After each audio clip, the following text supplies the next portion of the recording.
The world wakes up to horrifying news, a mushroom cloud rising over a Ukrainian city as Putin escalates the war by pulling the nuclear trigger for the first time since 1945. The forces of NATO gathered to discuss their next move. This escalation and the associated loss of life cannot be tolerated. But how should they respond? What retaliation is in order, and how will NATO avoid World War III? There are several options, and most will rely heavily on the circumstances surrounding the attack. Option 1.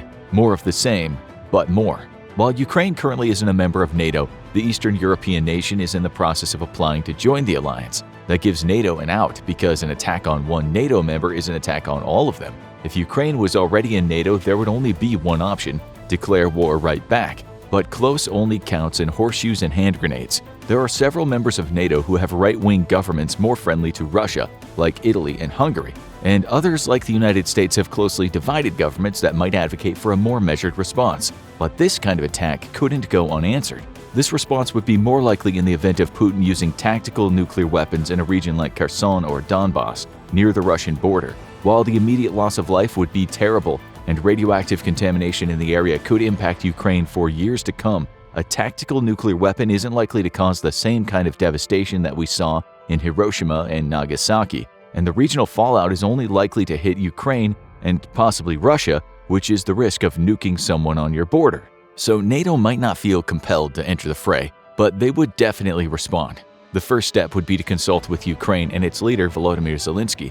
The stiff-backed Ukrainian president has been steadfast in not giving up an inch of his territory, no matter what it costs. A nuclear strike might change that calculus, but probably not too much. After all, the stakes are still the same. Ukraine knows that they either win or become a Russian puppet state subject to harsh reprisals for their resistance. It's a scary prospect for Ukraine. But before we go any further, we wanted to thank the sponsor of today's video, BetterHelp. BetterHelp is the world's largest therapy service, and it's 100% online. With BetterHelp, you can tap into a network of over 25,000 licensed and experienced therapists who can help you with a wide range of issues. To get started, you just have to answer a few questions about your needs and preferences in therapy. That way, BetterHelp can match you with the right therapist from their network. Then you can talk to your therapist however you feel comfortable, whether it's via text, chat, phone, or video call. You can message your therapist at any time and schedule live sessions when it's convenient for you. If your therapist isn't the right fit for any reason, you can switch to a new therapist at no additional charge. With BetterHelp, you get the same professionalism and quality you expect from in-office therapy, but with a therapist who is custom-picked for you, more scheduling flexibility, and at a more affordable price.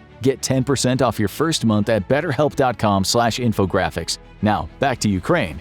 So, while the price would be high, they're likely to continue fighting, and they're going to want whatever they can get in the way of aid from NATO. If the purse strings were getting a bit tight before, they're likely to loosen now as outrage over Putin's nuclear attack spreads. More HIMARS rocket systems and other high-tech tools would flow into Ukraine, and any restrictions on their use might be loosened as Ukraine strikes back at Russia. Even hesitant allies like Israel and India, which have complex relations with Russia, might be compelled to offer military aid, and some items on the wish list might become available.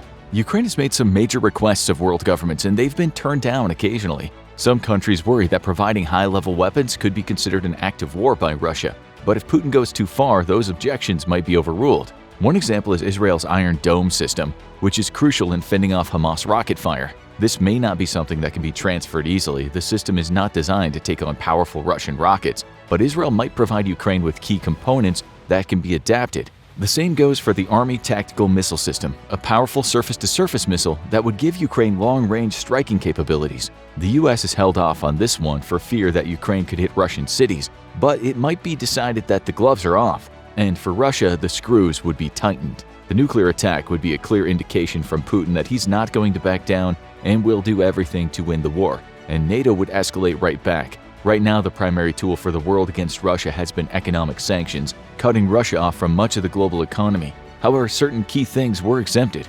Russia isn't banned from importing or exporting essential supplies, and many companies have chosen to continue doing business with them. That could change as the world decides to try to starve Putin out. However, Russia still has some key allies, including Iran, which gleefully provides Russia with drones, and China, which has provided Russia with key supplies while being fairly ambivalent on the Ukraine war. And it might be time to target those allies. Russia has only a few allies left besides those two, many of which, like Syria and Venezuela, don't have many resources. Even Russia's usual ally Pakistan supports Ukraine's sovereignty and has mostly been staying neutral in the recent conflict. The US and NATO could turn up the heat on Russia's allies by imposing a secondary embargo on them, cutting off trade as long as they're providing military aid to Russia against Ukraine. While the US has limited trade at best with Iran, Venezuela, and Syria, the back and forth between the US and China is a huge part of both economies. Turning off that tap would cause no small amount of supply chain issues in the US, but it might also cause China enough pain that they decide it's not worth it to keep supplying Russia with tools to fight against Ukraine. And there are other tools that NATO can use against Russia. For one thing, Russia is short of one key resource needed to win a war: manpower. They've lost a massive number of soldiers in Ukraine, far more than Ukraine has, and a recent attempt at a draft led to countless untrained young men being thrown into combat as glorified cannon fodder, often with outdated weapons and little hope of surviving. This has turned many people in Russia against Putin, and that could be an opening for Ukraine and its allies. If Ukraine and NATO offered refuge to any soldier defecting from Putin, it could massively unbalance Putin's army and lead to a flood to the border. While Putin could undoubtedly slam the door shut and put the protests down using brute force, like he always does, it's a cardinal truth that any leader who is shooting at his own people is not in good shape. Finally, the international community might have its say. The United Nations could also be used to damage Russia through the Security Council. There, any resolution can be vetoed by one of 5 permanent members: the United States, United Kingdom, France, China, and Russia. That has kept many UN sanctions from being passed against Russia. Would it be possible to kick Russia off the Security Council? It's not clear. A 2/3 majority vote of the General Assembly can expel a member from the United Nations, but bylaws may indicate that those resolutions have to pass through the Security Council first. Still, it would be another diplomatic black eye for Russia whether it worked or not. But this strategy has its limits. The goal of escalating sanctions and isolation on Russia is to push Putin past his breaking point and lead him to either pull out of Ukraine or be removed by his own people. But there's a second possibility, that he might just reach the point of no return and decide to take everyone with him.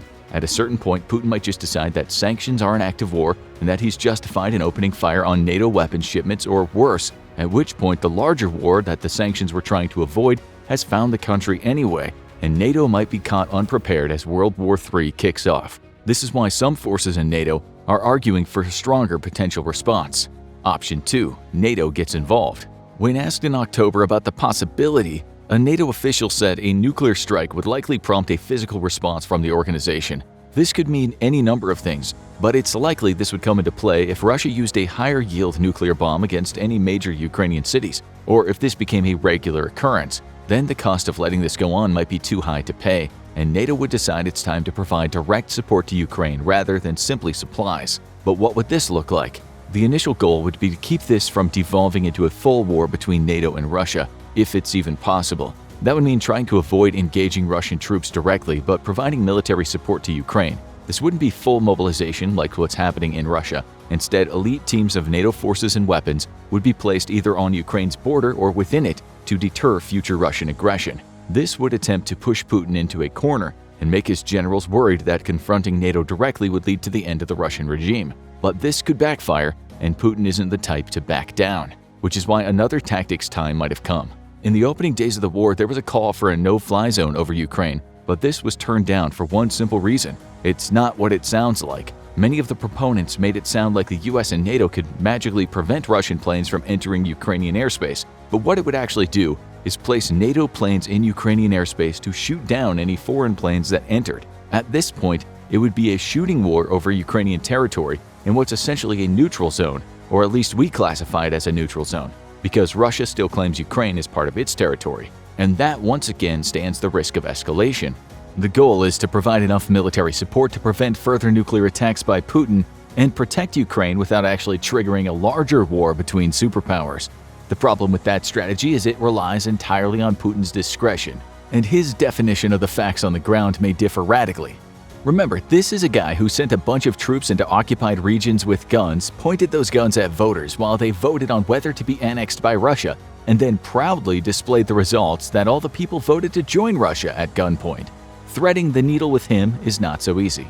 So what could NATO do to militarily defend Ukraine without triggering a larger conflict? The key to remember is that this would primarily be a defensive conflict. NATO would likely limit itself to trying to intercept and turn back Russian planes heading towards cities, shooting down Russian missiles before they hit their target, and protecting vital infrastructure like power grids and nuclear plants. While conflict with Russian troops would be inevitable, NATO wouldn't initiate it. It would also likely dedicate itself to protecting the bulk of Ukraine, particularly major cities like Odessa, Kyiv, and Lviv, as opposed to the contested areas like Crimea and the Donbass. While Ukraine hasn't ceded any of those areas, they're currently partially or totally occupied by Russia, and Russia considers them a part of Russia, so engaging Russian planes there could be considered an act of war. Therefore, those regions would likely be left to Ukrainian forces to defend. But NATO could help in another key area. One of Russia's tactics has been to try to control the sea access to Ukraine, particularly access to the Black Sea. This is a key shipping lane for grain and other resources, and Putin attempting to blockade it put the global food supply in jeopardy. While Putin backed down recently when Turkey challenged the blockade, it's a constant threat, and NATO forces entering freedom of movement on Ukraine's maritime border might give him pause before interfering with commerce again. In some ways, NATO's role in this option would be less to declare war on Russia and more to attempt to enforce a stable status quo in the region. Would this strategy work? It depends heavily on multiple factors. For one thing, it requires Putin behave like a rational actor, which is iffy, if not impossible. If he views any presence by NATO in Ukraine as an attack, nothing can stop him from escalating. However, if he allows it to become a war of attrition, NATO's presence could become a way to shore up Ukraine's defenses long-term. NATO would likely focus on providing weapons and the troops to operate them rather than any heavy-duty troop infusion for a number of reasons. For one thing, Ukraine isn't hungry for troops. Zelensky instituted a draft for fighting-age men not long after the war began, and most Ukrainians are fiercely patriotic and ready to fight. You might even find a few brave grandmas holding rifles in the cities. Second, Ukraine has lost fewer soldiers than Russia, and every Ukrainian soldier knows what they're fighting for. But this strategy has other benefits too. A limited NATO presence in Ukraine might do wonders to protect the country's infrastructure during the war. It would also serve as a deterrent to the Belarusian government, whose border is closer to Kyiv. Their leader, Alexander Lukashenko, is the only other dictator in Europe besides Putin and is a close ally of Russia, to the point of basically being a puppet state. There have been persistent rumors that Belarus might attempt to invade and make a move on Kyiv while Russia concentrates on the east. NATO being present might prevent that, as Belarus is a far less capable military than Russia. But this strategy comes at a high risk. The goal is to escalate to de-escalate by adding troops and weapons designed to deter Putin and his allies. But that depends entirely on his discretion, and it's impossible to know what exactly Putin would consider a provocation worthy of war and what he wouldn't. It would turn every encounter with Russian troops into a sword of Damocles, with Putin holding his finger over the nuclear button. When the first challenger into a no-fly zone over certain parts of Ukraine comes streaming through, will the NATO forces in charge have the guts to pull the trigger and blow them out of the sky? And what would come next? Some say if you're going to escalate, you might as well go all the way. Option 3. All-out war. It's the worst-case scenario. Putin not only uses a nuclear weapon, but he targets one of Ukraine's major cities with a high-yield weapon. Tens of thousands are killed immediately, with countless more to come due to radiation burns and poisoning. The city is essentially destroyed. The country is thrown into chaos, and initially it's not even clear if Ukraine's government has survived. It was a clear attempt at a decapitation strike on a foreign country, and it becomes clear it failed once Zelensky is able to get in touch with NATO leaders from a secure location. And the horror is just beginning. The fallout is spreading, and some of it has hit NATO allies, sickening people outside of Ukraine. It's now an international crisis, and Putin responds by threatening direct hits on NATO if there's any retaliation. It's clear the war is escalating. The only question is how to escalate it and how far to go. The first stage would likely be similar to the previous plan, sending in NATO weaponry and a small number of troops to shore up the country's defenses. But it wouldn't stop there. This time all options are on the table. And in this scenario, the target is Russia itself. NATO needs to move carefully here, because one wrong move could potentially trigger World War III. Russia has more nuclear weapons than any country in the world, and no one's sure how many of them work. While its smaller tactical nukes are newer and more likely to work, its nuclear missiles date back to the Cold War, and no one's sure how many of them are still operational. A Russian retaliation could fizzle, or it could lead to a world on nuclear fire and the end of human civilization. So a direct attack on Russia is highly unlikely, even in retaliation to a major nuclear attack. So what's the next move? It might come back to another famous hunt for a wanted scourge of humanity, Osama bin Laden. The terror leader was notoriously hard to find and moved between safe houses, and the US was very careful not to accidentally declare war on an ally trying to find him. The odds are Putin has probably done the same, going to one of his safe house bunkers far away from the most dangerous places in the event of NATO retaliation. So any retaliatory attack targeting him would need to be planned very carefully, because the odds are NATO only gets one shot to get it right. But targeting Putin doesn't put an end to the crisis. Many of Putin's key lieutenants are just as militant as him, with some, like Chechen leader Ramzan Kadyrov, being even more extreme. Taking out Putin without taking measures for the future of Russia might lead to things getting worse, as a new Russian leader vows to take revenge for the assassination and then escalates the war. So during the period that NATO was trying to locate Putin's safe house, they might also want to recruit a key player in the Russian government, seen as more reasonable, to potentially take over in the aftermath. While reasonable people in the Russian government are few and far between, the potential candidate might be Sergei Shoigu, the current Minister of Defense. While he started out as a hardliner, he fell out of favor with Putin due to his pragmatic approach. He could potentially be Russia's Erwin Rommel, the Nazi general thought of as Hitler's best military mind, who was later involved in an assassination plot against the mad dictator. So, what would a NATO attack on Russia after Russia's nuclear strike look like? In contrast to the first two world wars, it wouldn't be a prolonged affair. In fact, it might be over before anyone realizes it's happening. It would either work or it would provoke a massive shooting war that would envelop multiple continents. Once Putin realizes he's under attack, he would likely retaliate quickly, so he would likely be target number one.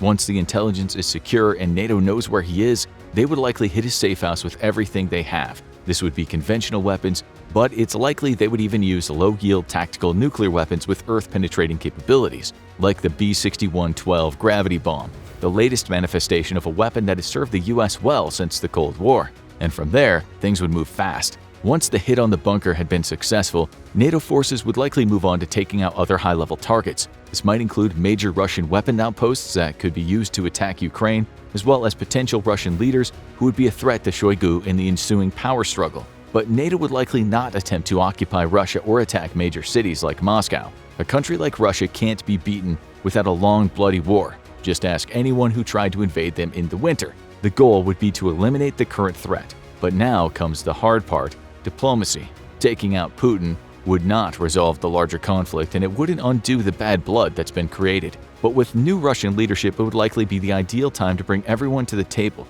Zelensky would be coming in filled with anger and with big demands, such as the removal of Russian forces from all Ukrainian territory, including Crimea, and for reparations for the damage caused by the war. But Russia, which considers Crimea an essential part of its territory, would be unlikely to agree even under pressure. Likewise, they would be unlikely to admit fault and offer repayment. It might fall to the rest of the world to provide the aid to Ukraine, and hard-boiled negotiations may wind up providing a solution where Russia withdraws from everything but Crimea. Not an ideal situation for anyone, but mostly acceptable to everyone. This is a good ending. But things could go wrong in so many ways. For one thing, Russia is known for responding harshly to any provocation, and if the initial strike falls short, it would likely trigger massive retaliation. The same goes if NATO's choice of a replacement leader is unable to consolidate support and a hardliner takes control. Either scenario could pull the US into a larger war with no chance for de-escalation, and everything would be downhill from there. Likewise, negotiations could break down and the war could resume, with NATO now involved whether it wants to be or not. Of course, there is another option, but no one's gonna like it. Option 4. Retreat. Nuclear bombs are terrifying. There's a reason no one's pulled the trigger since 1945. The threat of escalation and mutually assured destruction has kept even the angriest world leaders at bay. So it's entirely possible that if Putin hits Ukraine with a nuclear weapon, the tide of the world opinion would change. Even now, many figures are calling for negotiations and disengagement, and this mindset would likely gain popularity. So it's possible more dovish figures would gain power in NATO governments, aid to Ukraine could dry up, and Putin's gambit to scare the world into silence would succeed. But would this be an end to the conflict? To put it simply, not likely. Putin has been a maximalist, lamenting the glory days of the Soviet Union and wanting to recapture it. If he gets away with conquering Ukraine, he likely wouldn't stop there. Russian doctrine states that no NATO nation is allowed to be directly on Russia's borders, and all the countries that border Ukraine would now be violating that, including Poland. He might also set sights on the Central Asian nations like Kazakhstan that gained their independence in early 1990s, none of which are covered by NATO protection.